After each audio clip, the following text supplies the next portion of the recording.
Hi. Today I'm going to talk about what it takes to make a great photographic imaging system for the least amount of money. So this is my Sony A37. It's an excellent camera. So these are the three different components that go into an imaging system.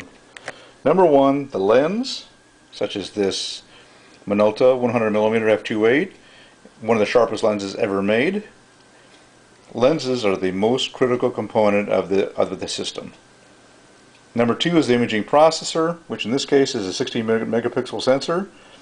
Very good at low light sensitivity. I've shot ISO 6400 with very low noise. And number three is the imaging processor that converts the image into a JPEG or into a RAW file. Now this particular one is a Beyond's third generation, same one they use in the A77. So for half the price of the A77 you get the same imaging processor, have a great imaging sensor, but spend your money on some great lenses. Now even though these Minolta lenses do not have image stabilization built into them, all of these Sony Alpha cameras do. So you can buy Minolta lenses made way back in 1985 that are excellent optical glass. Minolta actually ground their own optical glass, whereas most other companies just outsourced it. So millions of Minolta lenses were made. They're fabulous quality, and you can use them on any of these Sony cameras as long as it is an A mount system. Okay, so this says AF lens on it right there. Autofocus lens. As long as it says that, you can use this lens on a Sony camera. So that's everything you need to take great images. Now, this little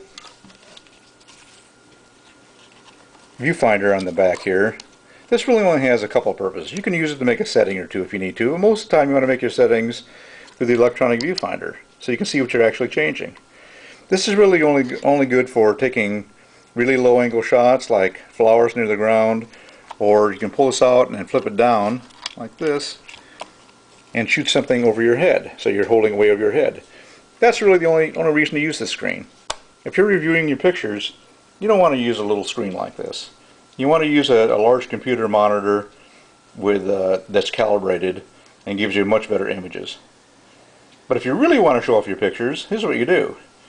You take an HDMI cable like this, plug it into the camera, and you plug that into something like this. This is a 50-inch Sony. So you really get to show off your images on a big screen. So that's all I wanted to talk about today, really, was the Sony Alpha 37 and what makes a great imaging system for really low cost. $600 for this puppy. You can buy Minolta lenses such as this 100 to 200 millimeter right here.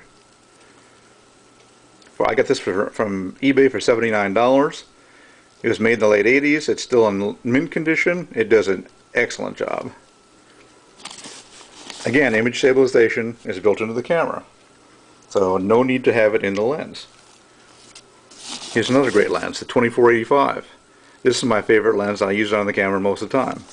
The only time I'd ever actually shoot a picture with the Sony kit lens, the 1855, is if I really needed that wide angle. If I really needed that 18mm wide angle, I'd use the kit lens. But any other time, I'd use one of my 4 Minolta lenses, which are just outstanding.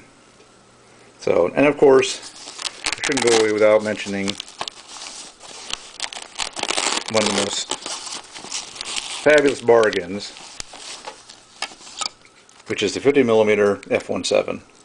Incredibly sharp lens, both for video and stills.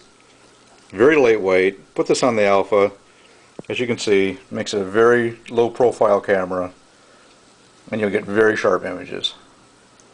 Prime lenses that don't have any kind of zoom range always give you sharper images than zoom lenses. So anyway, that's it for today. Thanks for watching.